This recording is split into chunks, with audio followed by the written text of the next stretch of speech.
En Israël et dans les territoires palestiniens, la guerre commencerait-elle sur les bancs de l'école?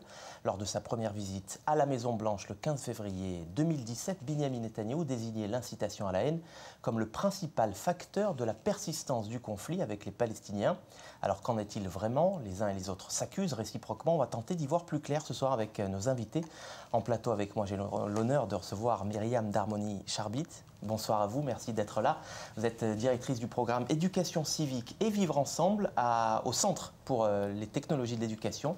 Et vous avez créé des classes intégrées entre écoles israéliennes et palestiniennes en vous inspirant notamment du modèle nord-irlandais. Yohanan Manor, à vos côtés, vous êtes politologue, orientaliste, bonsoir à vous. Spécialisé dans l'analyse des programmes et manuels scolaires des pays en conflit. En 2013, c'est pour ça qu'on vous a invité, vous avez publié ce livre, Les manuels scolaires palestiniens, une génération sacrifiée. Et puis en duplex de Jérusalem, on retrouvera Nourit Elchanan Peled. Bonsoir à vous également, vous enseignez les sciences de l'éducation à l'université hébraïque de Jérusalem. Et à ce titre, vous avez analysé la représentation des Palestiniens dans les manuels scolaires israéliens. Messieurs, dames, merci. On débat de tout cela tout de suite après l'entrée en matière. Elle est signée Léonore Jory.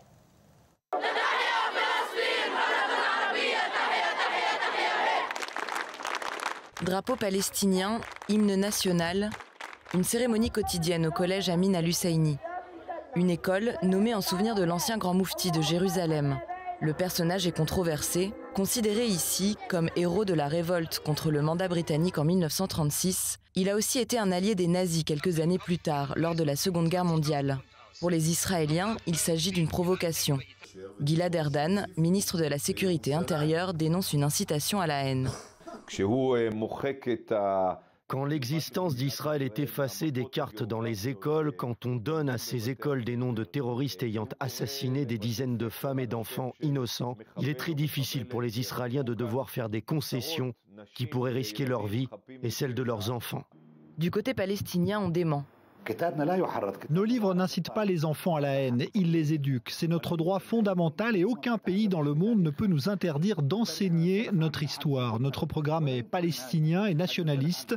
Il n'y a aucune raison que notre point de vue soit autre que le point de vue palestinien.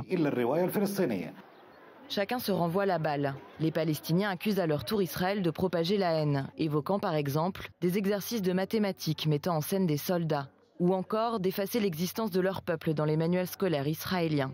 Le gouvernement se défend. En Israël, il y a peut-être des textes historiques ou bibliques qui pourraient paraître mauvais à l'heure actuelle, puisqu'ils ne conviennent pas à l'époque où nous vivons. Mais les élèves les apprennent comme des textes historiques et non comme quelque chose qui a trait à nos vies actuelles. Eux glorifient les terroristes, ils les montrent comme un exemple pour la jeune génération. Une passe d'armes sans fin. Le programme scolaire palestinien est en vigueur dans l'ensemble des établissements en Cisjordanie et dans la bande de Gaza. Accusé par Israël de propagande nationaliste, un enseignant à Ramallah exprime son indignation. Que sommes-nous censés mettre dans notre programme? Devrions-nous écrire des poèmes louant les Israéliens? Devrions-nous écrire sur l'histoire d'Israël? Nous protégeons notre cause, nos sentiments, notre souveraineté, notre dignité. Ce n'est en rien de l'incitation à la haine. C'est juste ce qui nous affecte. Selon une étude réalisée par une équipe israélo-palestinienne en 2013, c'est avant tout la présence de l'autre qui est inexistante des deux côtés. 58% des manuels palestiniens publiés après 1967 ne feraient aucune référence à Israël. Chez les Israéliens, par ailleurs, 65% des cartes ne comporteraient pas de frontières et ne mentionneraient ni la Palestine, ni l'autorité palestinienne. Nourit Peled Elchanan, bonsoir. Bonsoir. Alors on ne peut pas commencer cette interview sans rappeler brièvement votre parcours. Vous êtes professeur de littérature comparée. Vous êtes la fille du général israélien Mati Peled, héros de la guerre des 6 jours, qui après avoir ôté l'uniforme a passé sa vie à militer contre la présence israélienne dans les territoires palestiniens qu'il avait lui-même conquis. Vous êtes également lauréate du prix Sakharov en 2001 pour votre combat en faveur d'une solution négociée. Et vous avez perdu votre fille, Smadar, âgée de 14 ans, c'était en 1997. Dans un attentat kamikaze palestinien. Vous êtes d'ailleurs membre de l'association israélo-palestinienne des familles endeuillées pour la paix. Mais c'est pour ce livre d'abord qu'on vous a invité, La Palestine dans les manuels scolaires israéliens, idéologie et propagande à l'école. Un ouvrage dans lequel vous tentez d'analyser la représentation des Palestiniens dans les manuels scolaires israéliens. un ouvrage qui a d'ailleurs largement été critiqué par le monde universitaire en Israël. Non, je ne crois pas. Il a été ignoré. Pas critiqué, mais ignoré. Alors, vous affirmez dans vos travaux que les Palestiniens, finalement, sont mal représentés, voire pas représentés du tout, c'est ça? D'abord, ils ne sont pas présentés parce que c'est comme s'ils n'existent pas comme individus, comme des personnes. Ils ne sont représentés que comme problème. Le problème des réfugiés, le problème de sécurité, le problème de la démographie. Il n'y a pas de personnes palestiniennes dans les livres scolaires, ni en images, ni en écrit.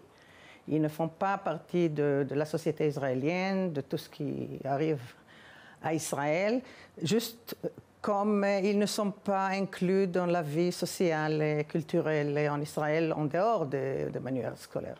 Quand deux pays sont en guerre, quand deux nationalismes s'affrontent, est-ce qu'il n'est pas finalement logique que les deux protagonistes s'ignorent de part et d'autre d'ailleurs? C'est pas logique, mais ça dépend de ce que vous voulez faire. Si vous voulez faire vraiment la séparation, l'apartheid et la discrimination, la ségrégation, c'est logique, oui, c'est ça la logique. Et je parle aussi des Palestiniens qui sont citoyens du pays, pas seulement les Palestiniens qui sont des occupés. Alors votre père était arabisant, Mati Peled, on l'a rappelé, épris de littérature arabe. Est-ce que vous n'avez pas eu envie à votre tour d'analyser les manuels palestiniens? Pourquoi n'avoir épluché que les livres israéliens? Bon, tout d'abord, je suis israélienne et je me suis intéressée, je suis éducatrice et je voulais savoir ce qui se passe dans les manuels scolaires israéliens. Je ne parle pas arabe, je ne lis pas l'arabe. Et il y a des spécialistes palestiniens qui s'en occupent. Les manuels scolaires palestiniens sont produits sous l'occupation avec une censure très lourde de la part d'Israël, directe et indirecte. Si vous voulez vous renseigner, il y a l'étude de Dr Samira Alayan qui étudie les manuels scolaires palestiniens et dans Israël même, et dans les territoires et à Jérusalem-Est. Ce sont trois groupes différents. Alors, il y a des spécialistes qui font ça et qui sont palestiniens. Je ne crois pas que c'est mon devoir d'analyser les livres des Palestiniens. Moi, je voulais savoir comment les enfants israéliens sont éduqués à devenir les monstres qu'ils deviennent à l'âge de 18 ans lorsqu'ils mettent l'uniforme de l'armée. C'est ça, c'était ma question globale. Et Frantz Fanon a demandé comment les oppresseurs ou les oppressifs se conduisent-ils. Alors moi, j'ai demandé comment les oppresseurs éduquent-ils leurs enfants à devenir les soldats que vous témoignez au checkpoint et à Gaza et qui font les atrocités que vous connaissez. Alors, vous ne mâchez pas vos mots, Norit Elchanan Peled. Ce système dont vous parlez, ce système qui, selon vous, enfante des monstres, c'est aussi un système qui enfante des David Grossman, des militants de B'Tselem, de Breaking the Silence ou encore la génération des Bougies. Est-ce que c'est un système qu'il faut blâmer dans son ensemble? Bougie n'a rien à voir. Mais oui, écoutez, les personnalités uniques que vous avez nommées, je ne crois pas qu'ils sont le produit de l'éducation israélienne, mais aussi le produit d'autres choses. L'école, ce n'est pas tout. Et le manuel scolaire n'est pas tout. Oui, c'est une partie de la réponse.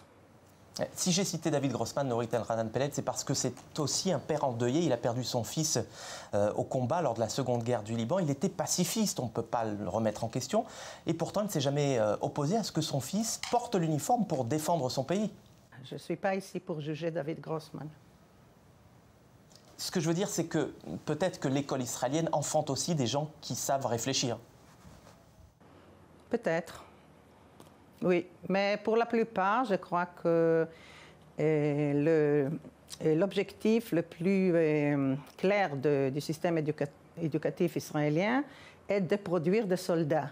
Dès l'âge de 3 ans, ils commencent à recevoir une éducation militaire.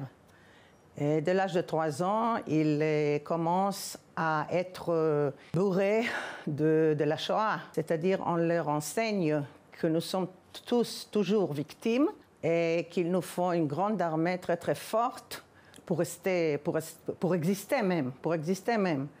Et comme Israël a de très bonnes relations avec l'Allemagne, les nazis présents sont les Arabes.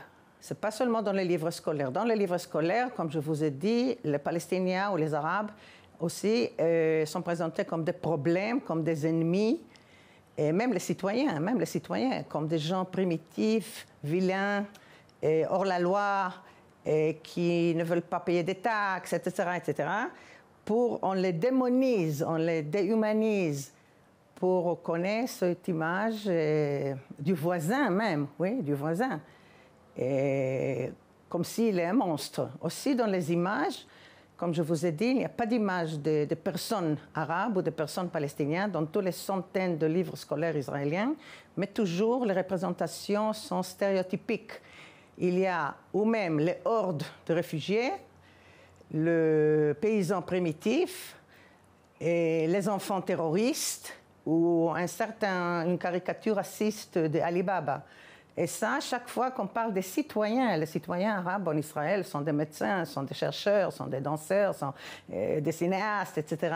Alors, c'est toujours ces 4 stéréotypes-là qui sont dans les manuels scolaires quand on parle des Arabes d'Israël, c'est-à-dire quand on parle des citoyens. Et par contre, dans le livre palestinien, comme je vous ai dit, ils sont très gravement censurés. Alors, on ne peut pas avoir là un racisme. Mais là, ils font une distinction très importante entre le judaïsme qu'ils respectent et le sionisme qui est l'ennemi. Oui, c'est vrai. Ouais. Et à vous lire, Norit El-Hanan Peled, on a l'impression que le sionisme, c'est aussi votre ennemi, puisque le péché originel, quand on vous lit, ce n'est pas le péché originel d'Israël, j'entends, ce n'est pas 1967, l'occupation des territoires palestiniens, mais c'est l'essence même du sionisme, à savoir un État-nation pour le peuple juif, quelles que soient ses frontières. Est-ce que je me trompe ? Bon, je ne sais pas si on peut appeler ça un péché, c'est un colonialisme, oui, c'était ça l'idée, de coloniser un endroit. À Tel Aviv et à Haïfa, le problème commence donc en 1948. Tout le projet sioniste est un projet colonialiste. Alors, ça a commencé dès l'arrivée des premiers sionistes. Et puis, oui, quand il y avait l'État d'Israël, les Arabes, les citoyens arabes ont été mis en siège. Tout de suite, vous savez ça. Il y avait le gouvernement militaire, pour eux, c'était une occupation, ils n'étaient pas libres. Et à 67, ça a aggravé, oui, tout a aggravé beaucoup. Norit El-Hanan Peled, merci d'avoir accepté notre invitation. Yochanan Manor, rebonsoir.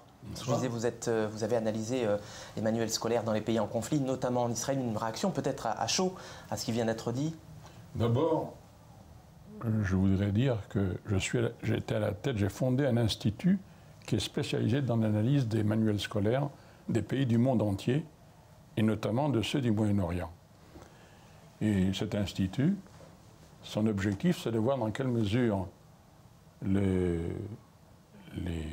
critères qui avaient été définis par l'UNESCO en ce qui concerne le rapport à l'autre, la tolérance, l'encouragement à régler les conflits par la négociation et pas par la violence, dans quelle mesure ils sont respectés.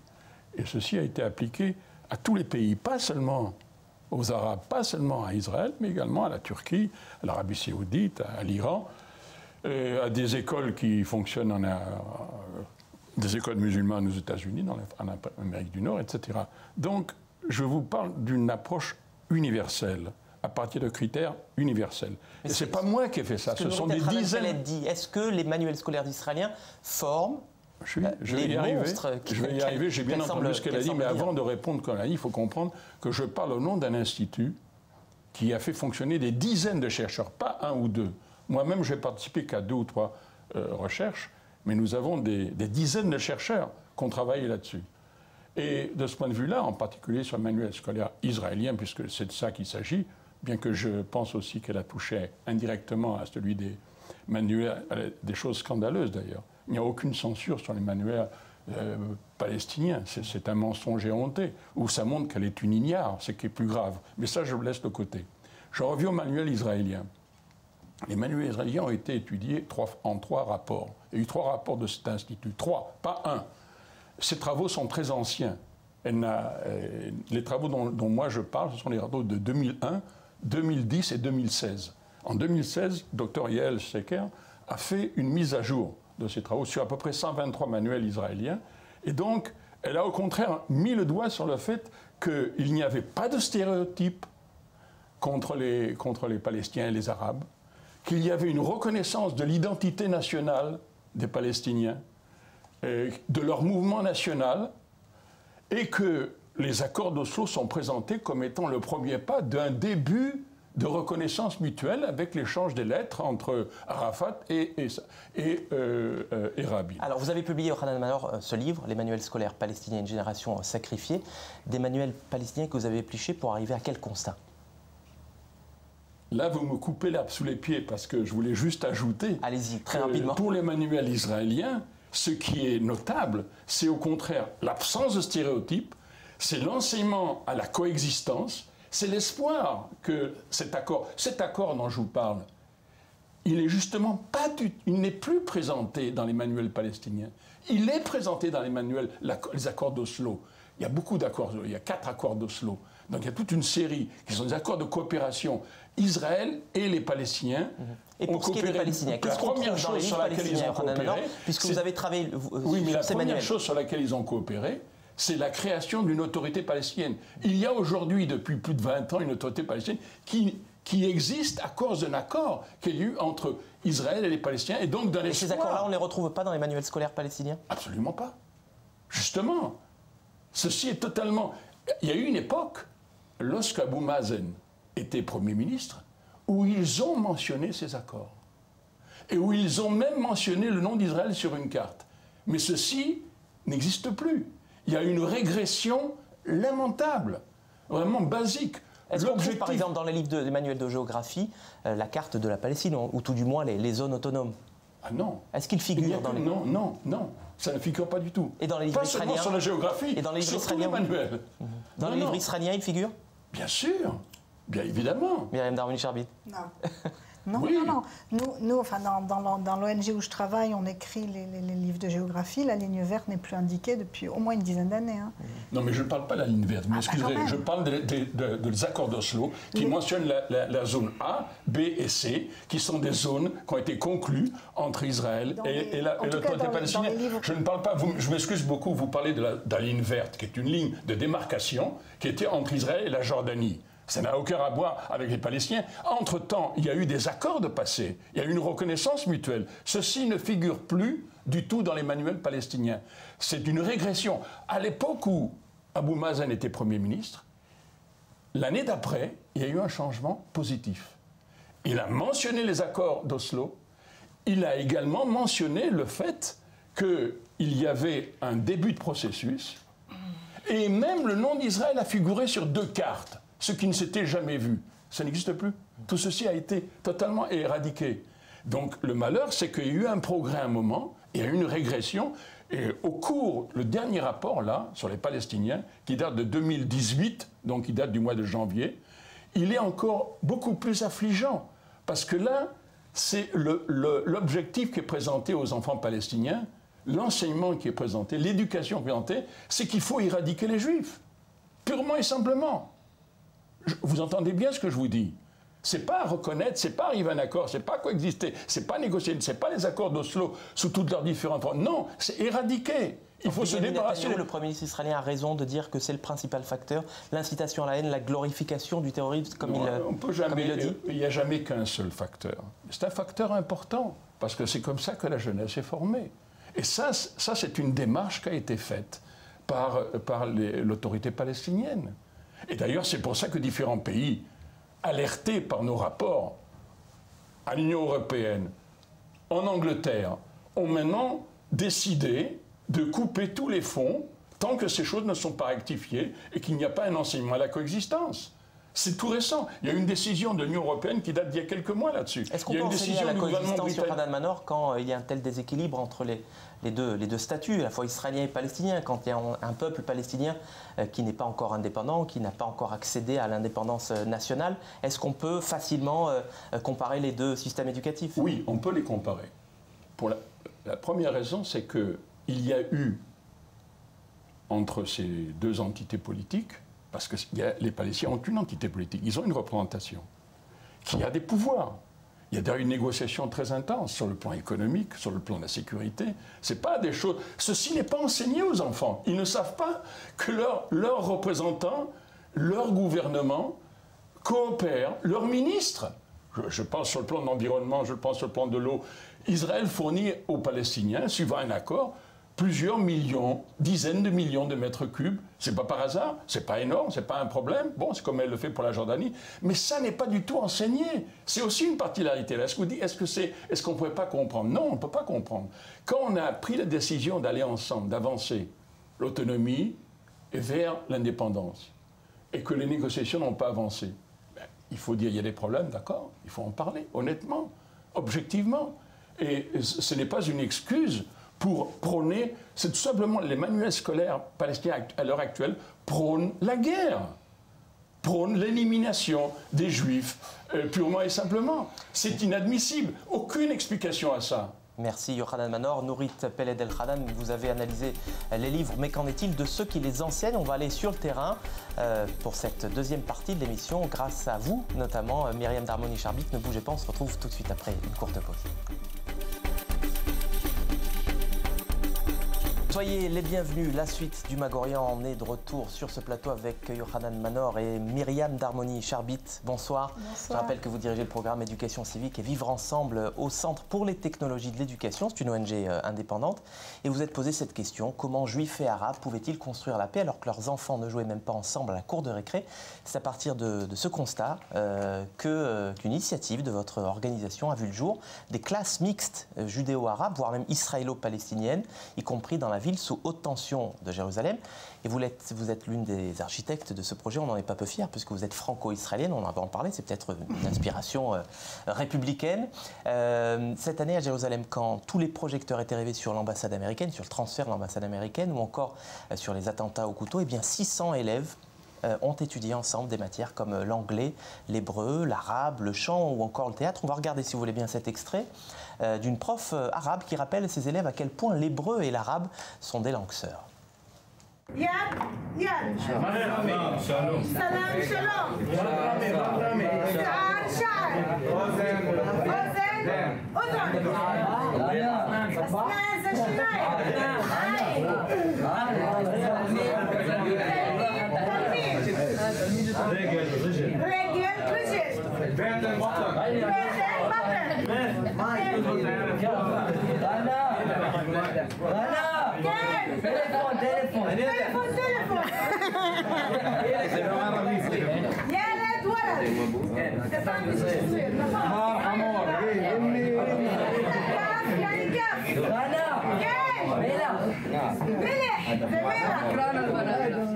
Quelle décontraction, Myriam Darmoni-Charbit, on est loin des scènes de crispation de Jérusalem, est-ouest d'ailleurs. Ouais, en fait, on est très fiers de ce travail parce que c'est un travail qu'on fait sous le radar. En fait, je pense que c'est la première fois que je m'autorise à en parler comme ça publiquement. Merci d'avoir choisi cette émission pour le faire. Et parce qu'en fait, je pense que la condition pour que ça continue, c'est de ne pas trop en parler. Donc c'est peut-être pour ça que c'est plus facile pour moi d'en parler en français sur une antenne qui n'est pas, en hébreu ou en arabe. On travaille tout d'abord avec les adultes. Et c'est une grande différence. C'est-à-dire qu'on travaille à faire dialoguer les directeurs d'école, déjà 60 directeurs d'école depuis 2015. Et, dans tout Israël? Alors, à Jérusalem, c'est 60 directeurs d'école. On travaille dans 20 écoles à Ramleh. On a un projet dans Ramleh, ville mixte, donc du centre d'Israël. Voilà, et donc on travaille aussi dans le Sharon et dans le Triangle. Ouais, là, il s'agit de Ranana, Kfar Saba, Oda Sharon, Kalansawa, Le Triangle rappelle la grande concentration d'Arabes israéliens dans le nord d'Israël. Dans le petit nord d'Israël. Le petit nord, le nord de Tel Aviv, je dirais. Et donc, à Jérusalem, c'est particulièrement compliqué parce que les écoles à Jérusalem-Est, en fait, étudient à 90% suivant le curriculum palestinien. Alors, les salaires sont payés par le ministère de l'Éducation, les établissements, les écoles elles-mêmes sont financées par la mairie de Jérusalem. C'est un statut très compliqué, mais au final, ces formations ensemble entre des résidents de Jérusalem qui sont palestiniens, qui n'ont pas la citoyenneté israélienne, donc c'est un travail qui est plus compliqué que dans le reste du pays. Et donc à Jérusalem, on est très fiers d'avoir réussi à travailler déjà avec 60 écoles et 280 professeurs. Et donc cette année, on a eu 600 élèves dans toutes ces classes, comme la classe de Rana et Meraf. Vous partez de quel constat? C'est-à-dire que quand on est dans l'entre-soi, finalement, eh bien, ça alimente des fantasmes un peu déraisonnables sur les autres, quoi. Alors, oui et non, parce qu'en fait, j'ai pris le parti de ne pas penser que le choix des parents israéliens, juifs et arabes d'envoyer leurs enfants dans des écoles qui correspondent à leurs valeurs, à leur foi, éventuellement. On rappelle que l'éducation israélienne, juive d'abord, est très compartimentée. Exactement. On a des écoles pour les religieux, on a des écoles pour les sionistes religieux, on a des écoles pour les ultra-orthodoxes, on a des écoles pour les laïcs. C'est déjà en soi, déjà à l'intérieur de la population juive, donc en fait, c'est assez compartimenté. Certaines personnes pourraient essayer de remettre en cause cette compartimentation. Moi, j'ai essayé d'être pragmatique et de réfléchir comment, à travers la situation de fait qui existe, donc de séparation, on pouvait trouver des passerelles. Et donc l'idée qu'on a eue, c'était qu'il fallait tout d'abord faire en sorte qu'il y ait une prise de conscience des professeurs et des directeurs d'école que c'était leur responsabilité, que l'avenir de notre pays et la manière dont on va pouvoir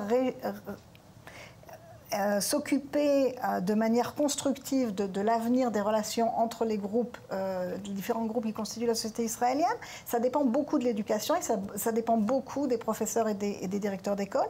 Et donc on place vraiment un accent très fort sur leur formation, sur le fait qu'à travers une approche qui est très biographique, c'est-à-dire chacun va raconter son histoire. On voit d'ailleurs sur ces images, vous étiez en déplacement à Belfast parce que ce modèle s'inspire notamment du modèle nord-irlandais pour faire dialoguer protestants et catholiques après les accords du Vendredi Saint. Quels sont les premiers résultats de cette expérience, très concrètement?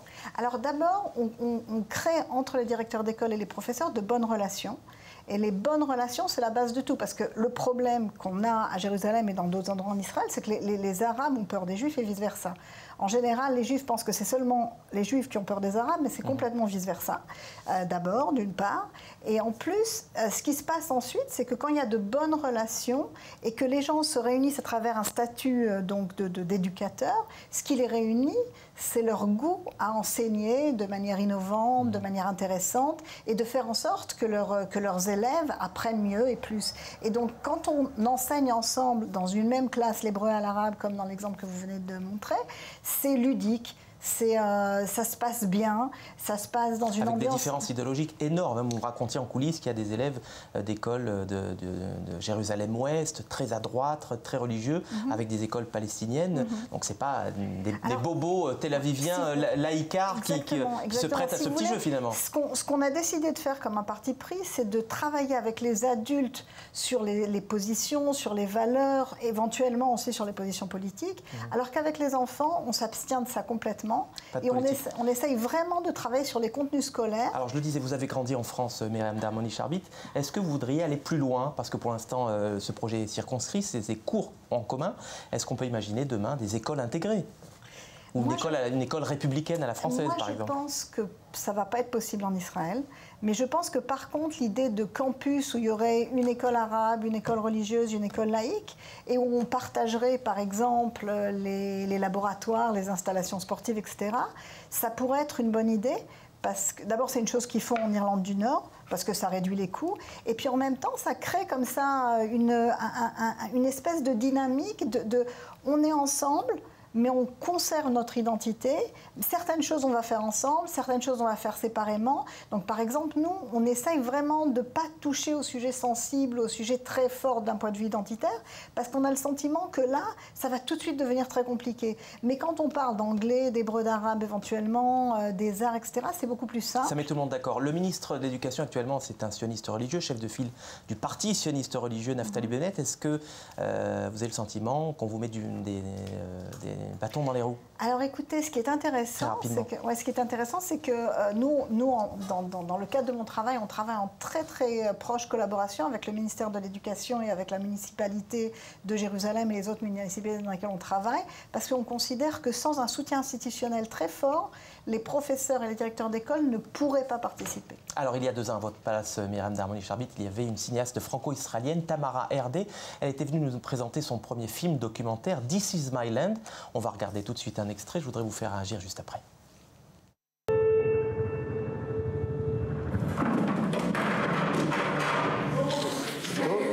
أزعجكم ولا لا؟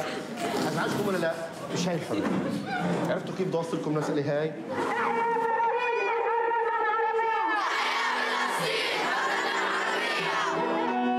שזה בגלל שהכל מסביב ערבי, ופתאום כל פעם שיש פה איזה מקום יהודי שבו כל היהודים שם. בגלל זה מתלכדים לנו כי הם רוצים פה את הארץ. ומה אפשר לעשות כדי שזה יפסיק? אפשר להעיף אותם. שלום. כבר שכחתי קצת מה זה. נגיד זה, שנער בן 17, במקום להיות תמים ונאיבי ולחלום על שלום, לא יודע להסביר לך מה זה שלום. זה הבעייתיות של המדינה. This is my land. Alors on aurait aimé voir une happy end, elle ne viendra jamais. Une enseignante arabe de l'école mixte de Neve Shalom, qu'on a d'ailleurs suivi dans cette émission, vous répond d'ailleurs qu'elle est très pessimiste pour l'avenir. Vous l'êtes aussi ?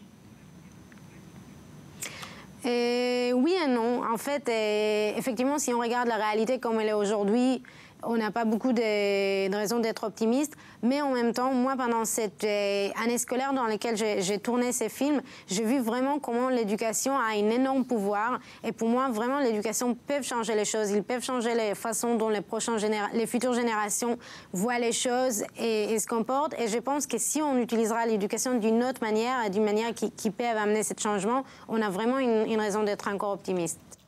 On a encore une raison d'être optimiste. Myriam Darmouny-Charbit, Yochanan Manor, ce sera le mot de la fin pour conclure cette émission. Je pense qu'on peut être optimiste et je pense que l'un des éléments de cet optimisme, c'est justement ce qui se passe à Jérusalem.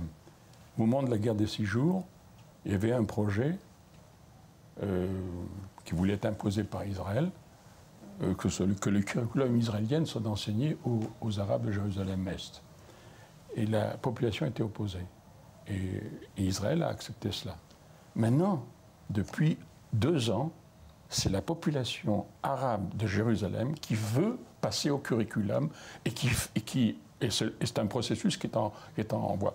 Donc ça, c'est aussi très indicateur. Merci. Myriam Darmouny-Charbit, le mot de la fin, honneur aux dames. Je suis très optimiste parce que je rencontre tous les jours des gens qui croient qu'on peut construire ensemble un meilleur avenir. C'est compliqué, c'est difficile, il faut apprendre à s'écouter. Ça aussi, c'est très très difficile. Mais moi, je vois cette chose se faire et c'est magique parce que quand ça arrive et que les gens se regardent dans les yeux, en général, on arrive à avancer ensemble. Et on vous souhaite beaucoup de chance pour cette rentrée 2018-2019. Merci Myriam Darmouny-Charbit, Yochanan Manor et Nurit Elchanan Peled depuis Jérusalem.